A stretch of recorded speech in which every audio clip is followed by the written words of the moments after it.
Good morning, everybody.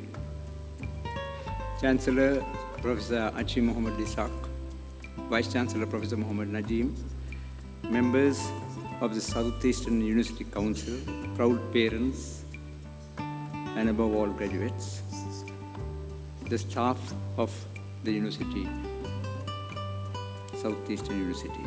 Ladies and gentlemen, friends, the first thing I would like to say is thank you, because I am absolutely honored, delighted, and thrilled for this invitation and the extreme generous introduction of me by Professor Najim.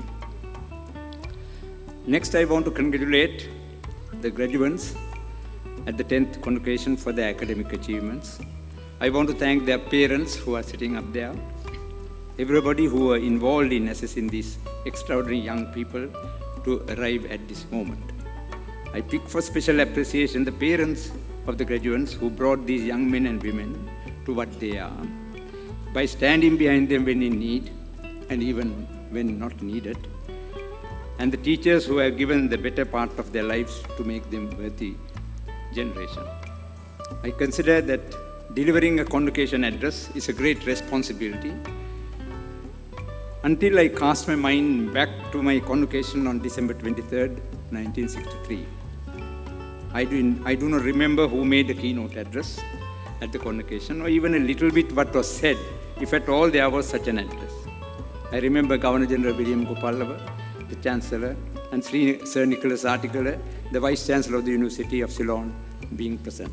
This made me to think that a convocation keynote address need not be serious business, because in a few years, no one would remember what I say today. It was my experience. This liberating discovery enabled me to proceed without any fear that I might have inadvertently influenced you to abandon your thinking or step on your corns if I make totally disagreeing statements from yours. Nevertheless, selfishly, I would love if you carry the messages I share and disseminate them. More likely, you may forget this request too, and this feeling eases much of the tension in me. There are other good reasons for sharing this pleasure, delight, and honor. Firstly, the university is located in the province where I am the governor. Secondly, the location is known to me well since Batticaloa was my first workstation in 1967. As a young civil servant, I had been roaming around the locations where the university stands today. Armed with a degree just like you, I came to Batticaloa to serve as a Ceylon Administrative Service cadet and found there were only few colleges like St. Michael's, Vincent Girls' School, worthy to be compared with famous educational institutions in Colombo, Galle, or Kandy. Therefore, a university in the East would have been only a dream then. Thirdly, this university is an outcome and output of the great efforts by persons such as late H.M. Ashraf, who was friendly with me. So much so, even to date, Madame Firel Ashraf remains a friend of mine, even in the Facebook. Unfortunately, Mr. Ashraf died prematurely, and without any disrespect to present political leaders, I must say there would have been much larger educational and higher educational development in the Southeast had he been alive. Reflected comparatively, this university is young. It was established on July 26, 1995 at the Southeastern University College, and on May 15, 1996, it was promoted to a full-fledged university. You are aware that this rise from a college to a university had been meteoric, and I hope it will accelerate this pace to the other spheres too. On this important day, I want to remind you graduates that despite your university being young, despite having achieved a remarkable milestone in your life, despite the fact that you and your families are so rightfully proud of, you too cannot rest on your laurels. You cannot rest. Your own body of work is also yet to come. Therefore, it is pertinent that you ask the question, why do we opt to do higher education?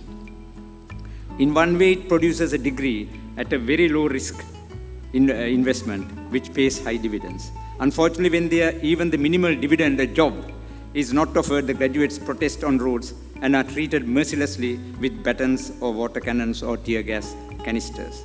In that event, it is skull-breaking, high-risk investment and not low-risk investment. In comparison, before we left Peradeniya University, we were given application forms to apply for teaching, which we did, and we did not go after any politician or officers to get the job. I answered the last geography paper for the degree examination on 10th of April 1963 and started teaching on 15th of May 1963 after facing an interview at the education office in Gaul. So much so, ours was such an extremely low-risk investment. I know all your graduates will envy me. Another reason why higher education is important is that anybody who gains higher education has the opportunity for upward social mobility. This is why parents often pawn their valuables and finance their children in universities. While university education bestows riches in that manner, it should not be the only focus, because higher education can be both mentally and spiritually rewarding and liberating as well. Ladies and gentlemen, for that matter, Americans believe that the world is always changing, and in order to be ahead of these changes, she needs people with higher education. Without these educational people, the educated people, the American society, they say, would be in trouble. Education is one factor that differentiates the third world country from a global superpower, they claim. And this will be certainly applied to us too. In addition, they say that higher education can be considered a great tool for everyday life too. I quote, "People who have a higher education are easier to talk to. Most people would rather hear the lecture of a graduate than the rants of an unintelligent.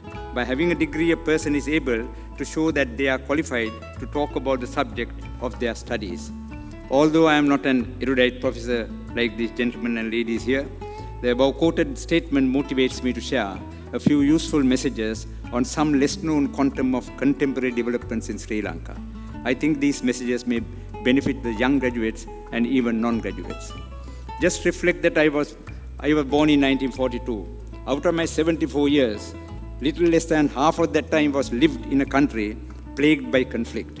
My children and all my grandchildren except the youngest were born in a country which was plagued by conflict, intolerance, mistrust, war, bomb blasting, suicide killings, torture, abductions, killings and maiming. So my first message to you is be grateful for the productive life that you have got to live in this world and serve humanity. There is no use of life if you do not live, serve and adhere to it. The very fact that you are alive here to see this day is almost by accident. Just to tell you the stress we have undergone as public officers and elders, I may quote an experience my family had. When I was Secretary of the Ministry of Rehabilitation during late 80s, serving mostly in the North and East, as Professor Najim said, I remember my wife keeping away from the telephone when I was on field inspection, visiting the displaced, because she thought that if she were to answer, she would hear the most difficult, horrendous message she could ever hear as a wife and a mother. You are fortunate that you do not live in such an era now. You are here today not only through sheer hard work of yourself and teachers and the sacrifices made by your parents. If you really think about it, it is also a chance miracle. You are here at the moment because your life has a higher purpose. Whether you are from Colombo, Kathankudi, Kandy, Jaffna, Mana or Gaul, our common experience in living through times of war binds us together across geography, across race, across religion and across generations. So we need to think as a nation, step up to the challenges and serve humanity. I may look at another aspect of life. With high literacy rate and opportunity for education, there are many educated and higher educated in society. Still with such sophistication, do we find social change or political thinking spreading on correct path as fast as expected from a highly educated society? In spite of our impressive indices on education, as a society we have been comparatively slow to learn on humanity, reconciliation, and finding answers to threatening issues even after the completion of a protracted conflict. I think this is because, as a society, we are not very good at looking beyond rhetoric, hype, prejudices, and political and personal agendas. This deserves correction, and I support it, and you should. With this intention, I revert to what I said a few moments ago. People who have a higher education are easier to talk to. Therefore, since you are either educated or higher educated, I presume that there is a good occasion and forum to tackle the latterly mentioned problem. In addition, when I hear of statements made by some politicians and even very highly educated persons, I wonder whether the expected output of their higher education has been acquired potently or harvested by the very society that enabled, serviced, and financed such higher education. One critical failed case, for example, is the public responses, inclusive from high educated, for the Sri Lankan co-sponsored UNHRC resolution last year. Now let me address this very serious issue.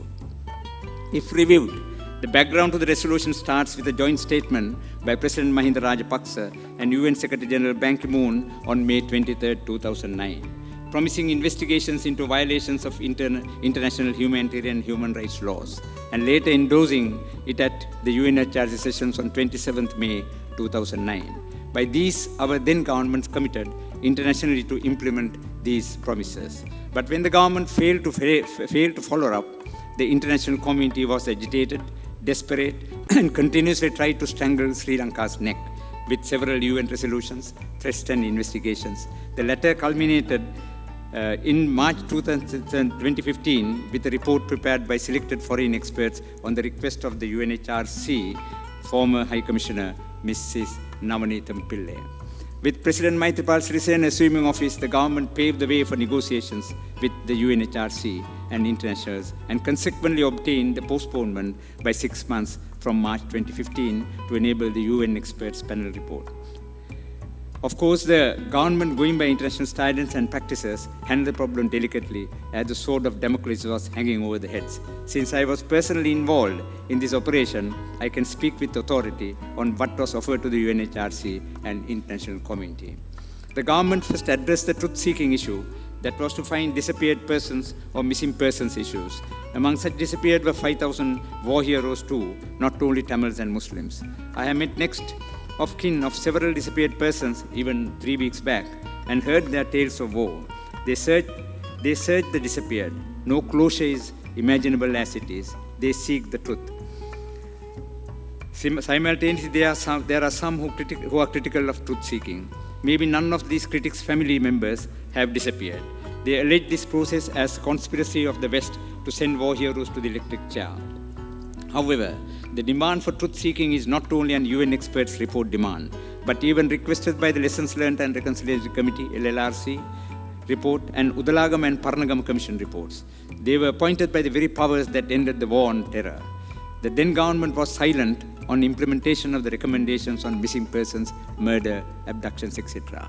If the incumbent government also stays mute like the previous, the same allegation and fault finding on not seeking truth and being inhumane will be made against it too. Therefore, we recommended the appointment of a Truth and Reconciliation Commission through a legal instrument. Right now, we are studying those through consultations, what the Truth and Reconciliation mechanism should be in fact. A team was out there in South Africa recently to learn from their experience on TRCs. In addition, we recommended a permanent office of the missing persons, which will not only follow up the disappeared cases, but will continue also in the future. This too would be established by a legal instrument. The terms, contents, architecture, and possible composition of both these institutions are being discussed with lawyers, military, politicians, administrators, internationals, etc., and hopefully will be in place as mentioned in the UNHRC resolution of September 2015. The second proposition was for justice seeking. It was demanded by those who suffered due to lacking justice. They criticized all governments holding them responsible for war crimes. In the Geneva resolution, the term war crime is not mentioned at all, not even once, but domestic criticisms are rampant on inclusion of war crimes by the government in the Geneva resolution. It is wrong and mischievous and misleading. In deciding on these tales of war, some prefer not to excite their imagination at all. They choose to remain comfortably as non-sufferers.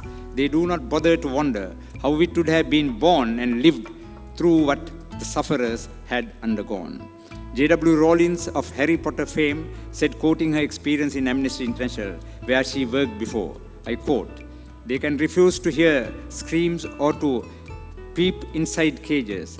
They can close their minds and hearts to any suffering that does not touch them personally. They can refuse to know," end quote. Some of our politicians and some even the academia, media men and women, political and social spokespersons belong to this category of persons who close their eyes, ears, minds and hearts to any suffering that does not touch them personally.